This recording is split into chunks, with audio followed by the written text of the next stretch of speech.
Here's the latest news regarding the Consumer Financial Protection Bureau, the CFPB, the CFPB, Consumer Financial Protection Bureau. I've been watching to see if they were going to shut down this department, and they could not shut down the department in a way where they could just say, hey, it's disbanded without having Congress approve it. But it seems like what they've done is they did not reauthorize the budget for the Consumer Financial Protection Bureau. And it says here in this news report, in November 2025, the Trump administration's Justice Department issued a legal opinion saying the CFPB funding mechanism directly from the Federal Reserve is unlawful. And the Fed has now been told not to send the Bureau any more money. Because of that, the CFPB can only operate using its remaining reserve. The Bureau itself has said it expects to have enough funds only through December 31st, 2025. They have currently went through mass layoffs, furloughs, and case transfers. A recent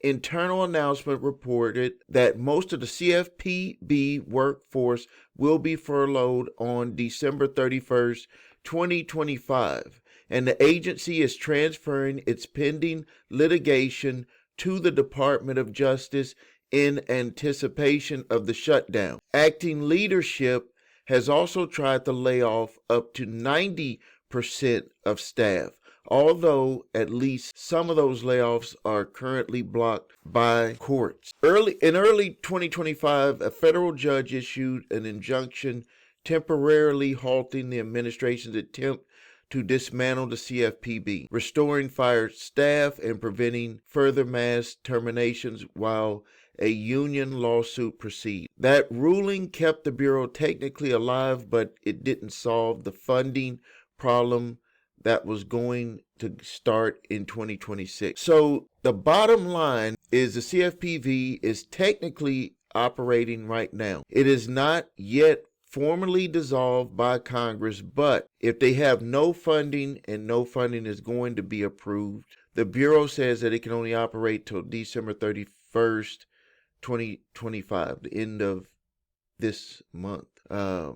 Plans are in motion for mass furloughs, and cases are being transferred, which is what people are referring to when they talk about the CFPB being closed down. So my thoughts on this, and I go back to something that I talked about in a previous video when it came to the CFPB. When I started the credit repair shop, the CFPB did not exist. And I think that that is what made us mainly different when it came to dealing with individuals' credit repair services, is because we were the only company at that time, and I know some companies, make their claim of doing it, but I don't think they really do it, is we've always dealt with the furnishers of the information. We never utilize any of the gimmicks or the quick fixes to repair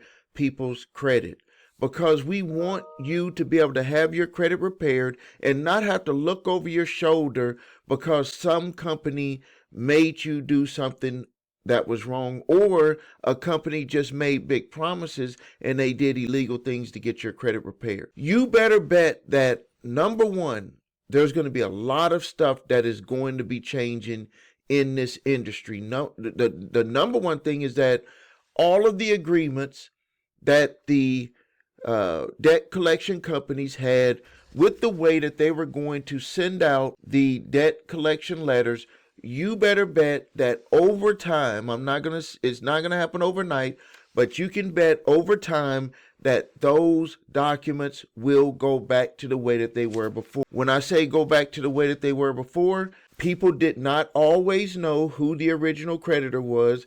People did not always know that they had a right to dispute any or all of that debt, and that people also did not know that that was not necessarily a bill that they were sending you. They just constructed it all together just in case you wanted to go ahead and pay it. That letter that you get when they buy your debt, a debt collector buys your debt, and they send that debt demand letter to you, it has a whole bunch of information on there that the CFPB put into place, and all of the debt collection companies agreed that debt collection letters would go out with all of that information on there so it would stop the confusion, because a lot of people were paying debts that were past the statute of limitations. A lot of people were paying debts and they were not even truly the identified person who had to pay that debt. They just did. The reason why people were paying it is because they didn't want to have anything negatively affect their credit. So they just went ahead and did it. They were just like, I'll just pay it because I don't want anything on my credit. Because they would put, if you don't respond to this, it's going to be placed on your credit reports. And if people have good credit, they don't want to mess it up. And if people have worked hard to get their credit back in order, they don't want to mess it up. So there was a lot of mass confusion. Also, the 30-day window for debt collection companies to have submitted something back to you. There's technically a 5-day window, but because of how many letters that they could receive from people, the CFPB said, okay, we're going to do a 30-day window. You got to respond to people within that 30 days. And we already saw that that was very hard to get companies to do. Some of the times they disregarded it. Some of the time, whatever they did. And we always say you got to send that certified, or you got to have a mechanism to do a monthly follow-up just in case documents are not sent. But there was a lot of mass confusion, a lot of things that were not being done. And the CFPB said, okay, let's all come together and let's put these things in place so we can protect the consumers. And we can also, it would bring clarity to what debt collectors are supposed to do, because it could potentially stop debt collectors from also having being in legal jeopardy from being sued. And everybody was like on board with this, and they were sending out the debt collection letters. Some of the things that I remember back before the CFPB came about with the debt collection letters is that the fine print used to exist on the debt collection letters. When I say fine print, it was where you needed a magnifying glass to be able to read that you could dispute the debt, if they even put it on there. Some of them put it on there, some of them put it in there a certain way where it was not understood. The language was not very clear. There was not a address plainly placed where they wanted all the disputes to go to. If you notice with debt collection companies, they may have an office that they do a lot of the legal work out of, or all of the calls out of, and then they have a whole nother address that they take in the disputes and they take in the payments. And all of that stuff was very confusing to people, and the CFPB put that order in place, and everybody stuck to it. And it brought order to the way that those debt collection letters went out. There was still lag on having those responses back from those debt collectors, but at least there was a uniform debt collection letter that everybody was able to understand. When I got into the business and when I went through my credit and debt issues, it was just strictly letters that they were sending out demanding payment. And if they did put any disclosures on there, the font size was a lot smaller.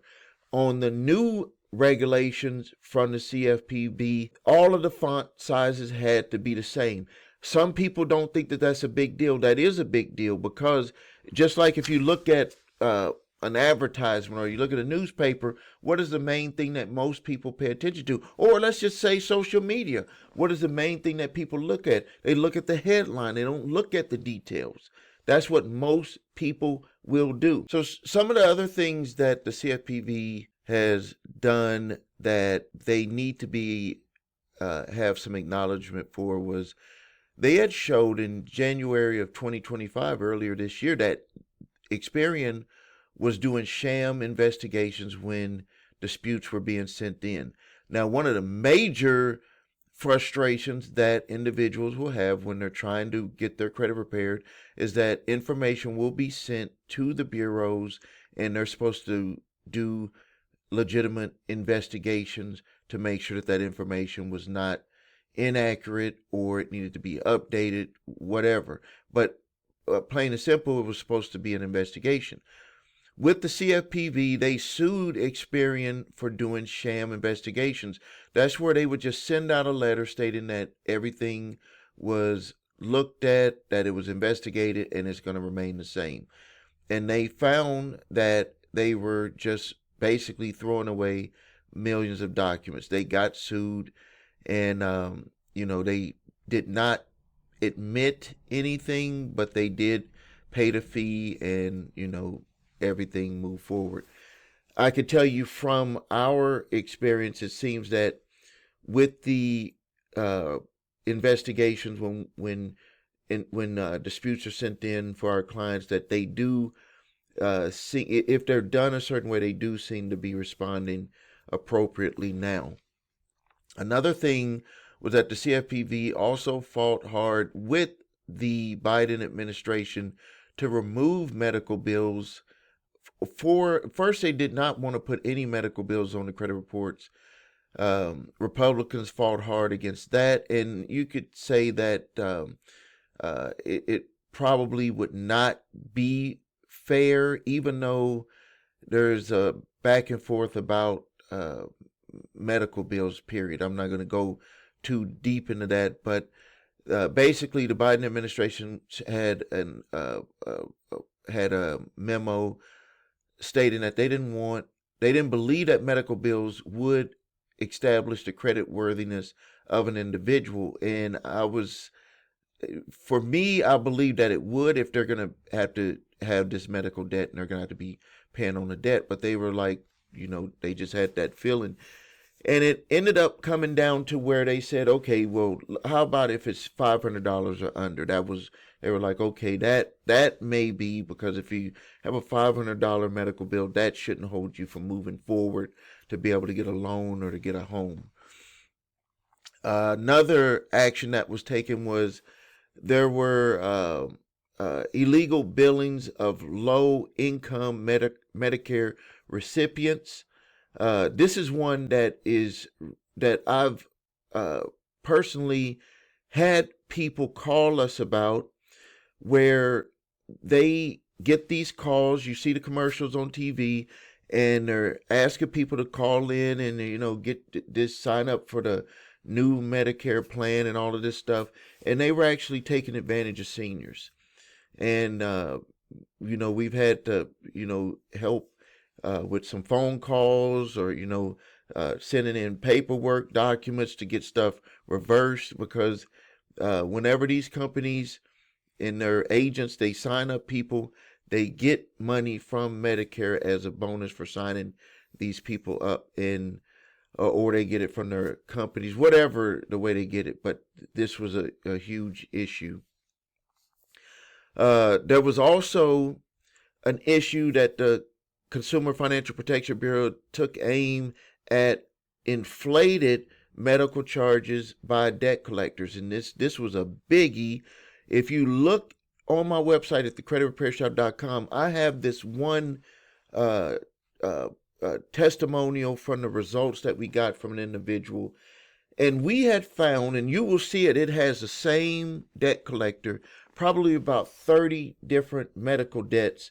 We got them all deleted, and we also got the debt forgiven. I won't even say forgiven.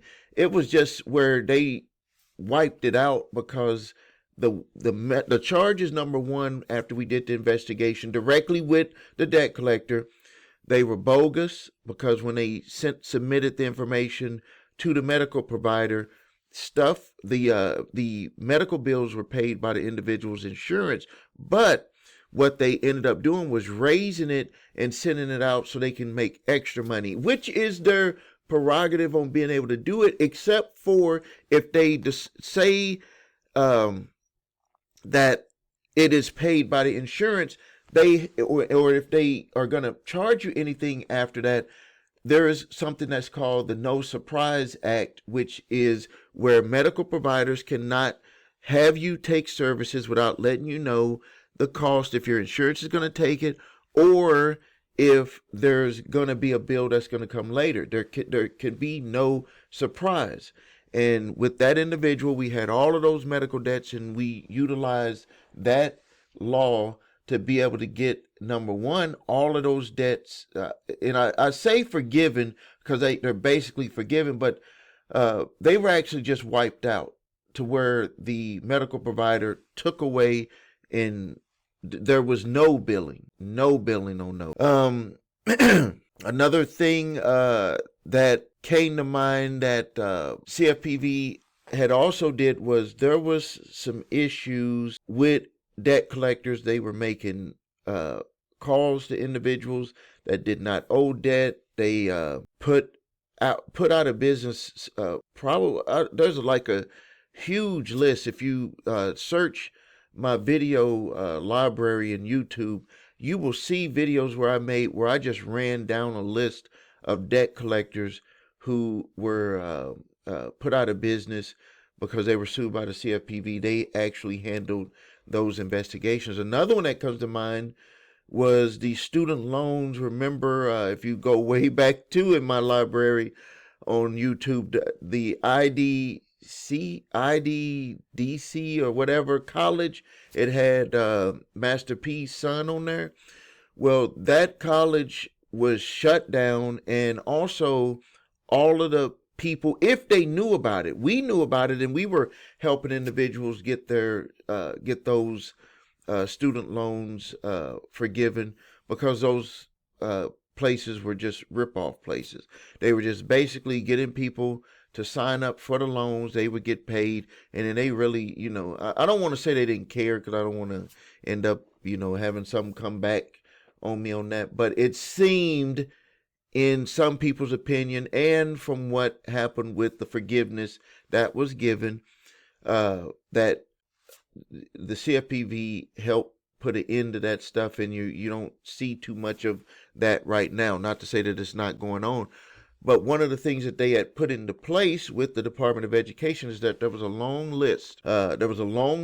And I had made a video with it, and I was just like, hey, you could go and look at that. I need to update that list probably. There's some, but all of these schools that have went out of business, and you could get debt forgiveness because of the way that they were running those schools, that they, either the promises that they made, or the ways that they did the loans, or that it was not really accredited. They lied about getting you to sign up for that school or trade school, all of that stuff. So, they've done some very good work. So the bottom line is that, number one, for you to be able to move forward, you're going to have to, if you have bad credit, number one thing you got to do to be able to move forward is you got to get that credit repaired. Because no matter what, CFPB, no CFPB, Fair Debt Collections Practices Act, FTC, your state and local government agencies, no matter what, if you have your credit in order and you're working with someone who is going to make sure that happens with no unrealistic promises, just that hard work, that day will come. And when that day comes, all of the time after that day, it'll make it seem like that time was just like a blink, because you're going to be enjoying life after you get your credit repaired. You're going to be getting that house. You're going to be getting the car that you want. And all of this stuff, the credit cards, loans, or business loans, whatever you want to get, you're going to be able to get all of that stuff at an affordable interest rate. When you get affordable interest rates, you get affordable payments. When you get affordable payments, those are low payments, you save money buying the same things that people with bad credit pay more for. What do you do with some of that money that you save? You put that towards retirement.